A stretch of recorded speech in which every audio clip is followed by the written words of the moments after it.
Salut à tous les amis, j'espère que ça va et que vous avez la forme. Je vous souhaite la bienvenue dans ce nouveau vlog en compagnie de mon Ben. Salut à tous. Donc on se retrouve même sur un de nos derniers lotissements. Un lotissement que vous connaissez bien en plus, puisqu'on l'a terminé et on rétrocède ça demain à la mairie. Exactement, voilà, donc on vous a dit, on va vous emmener, on s'est dit on va vous emmener pour la levée des réserves. On avait fait toute une liste de réserves.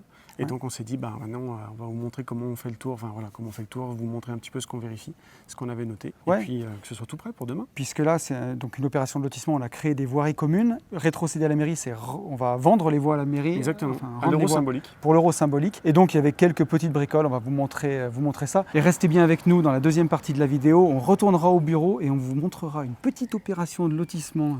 Qu'on a dégoté, qu'on est en train de signer, où on a fait un petit coup de génie, on va dire. C'est ça, on essaie de sortir du cadre pour penser le projet, pour l'optimiser et le rendre viable. Ouais, donc on va voir ça dans la deuxième partie de la vidéo. Mais pour l'heure, passons à la levée des réserves. Pour ça, toute cette partie, elle est faite. Ensuite, ça va se passer plutôt sur le bas. On a ici toute une noue qui est censée récupérer les eaux de pluie, en fait. Un petit fossé, voilà, le mot technique c'est la noue, mais voilà, comme un petit fossé. Et en fait, il est censé être engazonné. Pour pas justement que ça devienne ce que c'est aujourd'hui. Donc, une espèce de bébé jungle. Donc, c'est des choses qui ne se font pas avant l'été, sinon autant le refaire en septembre, ça va tout cramer, parce que ça crame tout avec la chaleur. Donc il faut le faire, souvent c'est en septembre-octobre. Donc c'est quelque chose, on savait d'ores et déjà que ça allait rester pour la suite. Cette réserve, elle ne pourrait pas être levée de toute façon. Exactement, donc elle sera faite qu'à la rentrée, et ça, il n'y avait pas de problème. Ensuite, on avait une reprise du mur en pierre ici. Ah oui. En maçonnerie. C'est dégueulasse, mais qu'est-ce que t'en penses? Je trouve que c'est dégueulasse, personnellement. Oui, Francine? Dis, c'est Dani. Dis, t'es un criminel, hein, mon gars? C'est dégueulasse, ce que t'as fait. T'es un criminel, je viens de faire le niveau d'huile. Il n'y a pas une goutte dedans. Il n'y a pas une goutte. C'est la consternation que je lis sur votre visage, Benjamin. Je vais vous filmer de très près. Je l'avais pas vu avant. Si un acteur veut mimer la consternation. Franchement, tu me demanderais de le faire, j'arriverais pas à le faire aussi bien. Je viens juste de le voir. C'est dégueulasse en fait. Ouais, c'est dégueu. Bon. Je pense que cette réserve va devoir être reprise puisque c'est pas... Ouais. C'est du direct. Non, mais... En vrai de vrai, on a dit est-ce qu'on lève les réserves avant et qu'on tourne la vidéo? On a dit non, on va les lever pendant qu'on... Enfin, franchement, dites-nous dans les commentaires. Ouais, dites-nous en commentaire. Même quelqu'un qui ne sait pas manier une truelle, vous l'auriez mieux fait. Bon, allez, on va pas s'acharner là-dessus. Allez, c'est pas grave. C'est la fête quand même. C'est la fête quand même. Ça va, pas de soucis. C'est pas grave. Je t'embrasse très fort. Donc ensuite, sur toute cette partie, il n'y avait pas de gros problèmes. Il y a des petites choses comme les bouches à clés qui sont un peu plus basses, mais c'est pas très grave, on les laisse un peu plus basses, ça évite... Oui, là c'est les bouches à clés, c'est ce qu'on utilise pour manipuler la colonne d'eau. Après, avec le gravillon, c'est moins grave. Je peux t'amener, on va dire, sur la première grille, où si tu veux t'approcher, on va voir la décantation, et on va voir le tuyau, et on va voir qu'en fait, il y a un fond d'eau tout autour. Ah oui, très juste. Voilà. Et en fait, c'est ce fond d'eau qui fait que s'il y a des bouts qui vont dedans, s'il y a des terres, des cailloux... Elles ne rentrent pas directement dans le... Ils vont d'abord tomber au fond, et l'eau s'évacuera sans les bouts, sans tout ça. Parce qu'après, ça fait du dépôt dans le bassin. On a un bassin qui est en cailloux, en galets. Et ça, c'est un truc qui n'était pas fait, et on avait demandé que ce soit fait, donc bon, au moins... Donc là-dessus, c'est validé, il n'y a pas de problème. Et ensuite, il en reste deux. Donc il y a une grille sur la placette centrale, au bout, qui collecte les eaux de pluie de la placette. Et il y a un dernier regard qu'on avait demandé à ce qu'il soit bétonné. Ok, bon, on va aller jeter un œil là-dessus. Donc là, c'est la grille qui est centrale, qui collecte toutes les eaux pluviales. C'est ça. Donc là, on voit qu'il y a également un tuyau qui arrive sous la grille. Et donc, il y a bien les eaux autour. Et donc, il y a une décantation d'environ 10-15 cm. Au moins, ça permet de nettoyer quand... tous les 2 ans, 3 ans, enfin après la mairie verra quand elle la nettoie, mais si un jour c'est encombré, qu'il y a eu du sable, qu'il y a des choses qui se sont mis dedans, ça peut être nettoyé. Ouais, puis on a eu bien le loisir de le voir parce que ça fait le premier petit orage qu'on se ramasse sur la tronche depuis tout à l'heure. Exactement. On essaye de tourner la vidéo. Et le dernier regard qu'on avait demandé d'être bétonné, en fait, au début, il ne l'était pas, c'était que du caillou. Et maintenant, en fait, quand on enlève, on voit qu'il a bien été bétonné, donc il n'y aura pas de problématique de nid de poule, d'affaissement, de quoi que ce soit. Bon, c'est pas mal, donc ça veut dire que demain, on peut rétrocéder cette voirie, on va la vendre à la mairie pour l'euro symbolique. C'est ça, souvent quand on rétrocède, c'est nous qui payons les frais, parce que c'est aussi dans notre intérêt. Je présente quoi là-dessus? Là-dessus, vu qu'il n'y a pas de montant, en fait, c'est à l'euro symbolique, on est à 200 €. Donc là, on le fait avec notre notaire, on l'avait fait avec un juriste pour le dossier précédent. Et là, on était un petit peu moins cher, mais c'était dans les mêmes tarifs. Okay. Donc là, grosso modo, hormis le mur qui est dégueulasse, on va leur demander de refaire ça. On va pouvoir payer la facture, on va pouvoir rétrocéder à la mairie les voiries, et on va pouvoir ranger le dossier dans le Dans le placard du coup. Dans le placard des archives. Voilà. Bon, c'est parfait. Je te propose qu'on se retrouve au bureau pour regarder ce lotissement magique là. À tout de suite. Et on se retrouve, comme promis, au bureau pour vous montrer une nouvelle opération de lotissement qu'on vient de rentrer. Une opération dont on est assez fier parce qu'on a appelé le vlog Penser en dehors de la boîte. C'est ça. Pour expression anglaise, Thinking out of the box, parce que finalement, c'est une opération qui a été bloquée si on ne trouvait pas l'astuce qu'on a trouvée en fait. Exactement. Le vendeur, il en voulait un certain prix. On va vous l'expliquer, mais il avait déjà déposé un permis d'aménager. Ouais. Et en fait, dans les conditions, par rapport au prix du marché local, ça ne marchait pas, quoi. Exactement. Donc, on va vous le dessiner au tableau pour que vous compreniez bien. C'est une opération où le terrain est affiché à 120 000 € et on pouvait faire 5 lots. Et donc, au départ, il y avait un permis d'aménager qui était posé sur cette opération. C'était affiché, c'est une opération qu'on a trouvée sur le Bon Coin, où il y avait déjà un permis d'aménager qui était déposé un petit peu comme ça. Alors, petite correction, on l'a trouvé avec le réseau. Ah oui, c'est vrai. Ouais, t'as raison. D'un agent immo qui en a déjà travaillé. Oui, t'as raison. Donc, grosso modo, ça faisait 5 lots comme ça. 1, 2, 3, 4 et un grand lot au fond. Et ils avaient fait cette grande placette, ce qui faisait qu'on avait un permis d'aménager qui coûtait une blinde. Voilà, avec une voirie qui faisait une centaine de mètres de long, quasiment. Ouais, c'est ça. On avait un vendeur qui voulait 120 000 € de son terrain, qui était plus ou moins à la vente depuis quasiment 20 ans en fait. Ouais, ça traîne depuis longtemps, quoi. Mais voilà, il était fixé sur son prix. Et en fait, si on fait ce permis d'aménager là, tout simplement, c'est même pas qu'on n'a pas de marge en fait, c'est que ça marche juste pas du tout.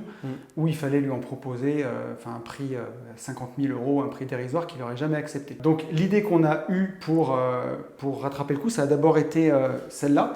Donc je vais vous faire des petits dessins, je vais effacer. En fait, c'est de rapprocher la placette. C'est d'avoir quelque chose en fait qui ressemble grosso modo à ça. Exactement. Et un accès qu'on appelle en drapeau. Alors là, c'est pas vraiment une forme de drapeau. Ouais, c'est un double drapeau du coup. C'est ça. Mais d'avoir en fait un terrain au fond, toujours 4 terrains, mais réduire notre voirie énormément, toujours en permis d'aménager. Exactement. Pour que cette partie-là, elle soit dans le lot du fond et qu'en fait l'aménagement de cette partie soit au lot du fond. Et ça, c'est le genre de choses dont on a déjà abordé un petit peu ce genre de sujet lors de précédents vlogs. Si vous remontez un petit peu le fil, vous retrouverez, c'est souvent qu'on essaye de faire au moins les lots du fond, donc ce qu'on appelle en drapeau ou en bouteille, avec on va dire leur voie d'accès en partie privative et non pas aménagée par nous et à nos frais. Exactement. Donc là, sur cette opération, avec cette configuration-là, ça commençait à marcher, on va dire. Exact. On pouvait en proposer pratiquement le prix qu'ils voulaient, ou même peut-être faire une offre à 110 000. Le seul problème, c'est qu'on tapait 11% de marge ou quelque chose comme ça. Oui, voilà. On n'augmente pas forcément le chiffre d'affaires en faisant ça. Par contre, on réduit l'impact coût travaux. Le chiffre d'affaires, finalement, ça ne change pas grand-chose. Alors oui, on récupère un peu de surface sur ces deux lots. On peut en récupérer un peu. Celui du fond, on le vend, mine de rien, un petit peu moins cher parce qu'il faut aménager l'accès. Exactement. Mais il n'y a pas un impact significatif. On fait moins de travaux, donc on peut proposer plus cher. Mais voilà, 11% de marge, c'est même pas la peine d'essayer. Enfin, à part faire des conneries et vous ruiner, c'est tout ce que vous allez faire. Donc, l'autre idée qu'on avait eue, je la mets à côté, c'était de le faire en déclaration préalable de travaux. La différence, je l'explique entre DP et PA. Donc, DP, c'est déclaration préalable, PA, permis d'aménager. Un permis d'aménager, on crée des espaces communs. On crée une voirie qui va être commune à tous les lots. En DP, en déclaration préalable, on ne crée pas d'espace commun. Tous les lots accèdent depuis le domaine public. Ça, c'est quelque chose qu'on explique bien dans notre livre, Riche de liberté, 20 balles, lien dans la description. Mais voilà, la deuxième idée qu'on a eue, en fait, c'est, vous allez le voir venir, c'est de faire quelque chose qui ressemble à ça. Donc là, on a en fait 5 accès directement depuis le domaine public, un accès pour ce lot. Là, pour le coup, celui-là, il est vraiment en drapeau. Un accès en drapeau, un accès en double drapeau pour celui du fond, accès en drapeau ici, accès là. Donc là, on ne crée aucun espace commun. Tous les lots accèdent depuis le domaine public. Donc là, le coût des travaux, il est zéro en fait, puisque la magie de la déclaration préalable, c'est qu'on a le droit de vendre les terrains sans les viabiliser. Donc ça, c'est exceptionnel. Le seul problème, c'est que sur cette commune-là, on ne peut pas. Parce que sur ce terrain, il y a une OAP. Donc une OAP, c'est... Alors, comment expliquer une OAP facilement pour faire assez simple, en fait, ils ont prédéfini une orientation de projet qui pourrait se faire. Donc, ils vont pas forcément faire un découpage, mais ils vont dire, on veut qu'il y ait, si ça fait, on va dire qu'ils vont mettre une densité. La densité, tout le monde est capable de le comprendre. Donc, c'est souvent, ça peut être 10, ça peut être 15, 20 logements à l'hectare. Donc, il faut ramener à la surface du terrain qu'on convoite et ça nous donne le nombre de terrains à faire. Exactement. Et là, il voulait qu'on reste aussi dans l'esprit de cette opération d'aménagement, donc avec un petit bout de voirie commune. On était obligé de faire un petit morceau de voirie commune. L'idée qu'on a eue sur ce projet, c'est de se dire, plutôt que de faire 5 petits accès côte à côte, finalement, on a fait un gros accès groupé. Comme une grande placette. Comme une grande placette. Donc on va devoir viabiliser les lots, on n'aura pas le choix. Ce n'est pas une DP, c'est un permis d'aménager avec une grosse placette et des accès en drapeau pour le fond. Alors, le point négatif, si on commence par là, c'est que pour les 3 lots du fond, on a quand même des grands accès, donc on les vendra un peu moins cher. Exactement. Parce que les gens devront viabiliser leurs accès. Il faut leur laisser un budget pour ça. Exactement. Et alors par contre, le point positif, c'est qu'avec cette solution, on coupe tout simplement le prix des travaux quasiment par 4. C'est ce que j'allais dire, entre 4 et 5 quasiment. Ouais. Et c'est ce qui permet de proposer un prix qui est quasiment le prix qu'en voulait le vendeur. On s'en rapproche beaucoup. On s'en rapproche beaucoup. Alors bien sûr, on a prévalidé ça avec la mairie, on a pris un rendez-vous avec la mairie, on est allé les voir. Le projet les a séduits parce que ça fait quasiment 20 ans que ça traîne en fait finalement. Exactement. Ça permet de sortir le projet, donc on sait qu'ils vont l'appuyer de cette façon-là. Et ça nous permet de faire une marge de 53%. Qui commence à être une marge raisonnable en lotissement. Alors bien sûr, c'est pas magique, c'est pas 53% sur la bourse, on est bien d'accord. Il y a quand même du travail, il va falloir faire les travaux, il va falloir déposer le permis d'aménager. Bien sûr, c'est des travaux, on a une garantie décennale, mais ça permet déjà de faire une très bonne marge qui nous rémunère, qui nous permet de bien vivre, et aussi de pouvoir faire des beaux aménagements et de travailler vraiment en totale sérénité parce que... Et puis il y a une réalité aussi qui est locale, c'est que si on ne trouve pas cette solution, ce terrain est déclassé et ça reste un prêt à tout jamais. Exactement. Donc, au moins pendant 30 ans. Quoi. Ah ben, un minimum, mais on va dire que vu qu'ils sont en train que de réduire, on va dire, dans les petites communes comme celle-ci, c'est des communes qui en pâtissent. Elles sont toutes petites. Elles ont combien ils disaient 700 habitants. Ouais, voilà, c'est ça. Donc en fait, c'est des communes qui se voient des terrains réduire. Et puis en plus de ça, autre chose, le maire, c'est ce qu'il nous a dit, c'est que y a d'autres gens qui veulent vraiment que ça se construise pour lesquels les aménagements sont plus simples. Bien sûr. Si là c'est trop compliqué, à un moment donné, il va décider de le passer en second plan et donc de l'enlever pour en mettre un autre. Donc nous, on permet quand même d'avoir de nouveaux arrivants finalement aussi dans cette commune. Et ce qui est chouette aussi de travailler avec des marges comme ça, je le disais tout à l'heure, c'est que ça nous permet de travailler en totale sérénité, surtout dans le marché qu'on connaît en ce moment, où c'est un peu incertain. Vendre des terrains, les taux sont remontés, donc c'est un peu plus difficile.